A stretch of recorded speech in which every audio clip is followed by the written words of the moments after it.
بسم الله الرحمن الرحيم قل أعوذ برب الناس ملك الناس إله الناس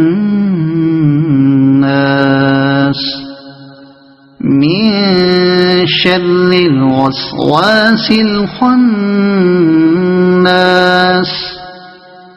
الذي يوسوس في صدور الناس من الجنة والناس.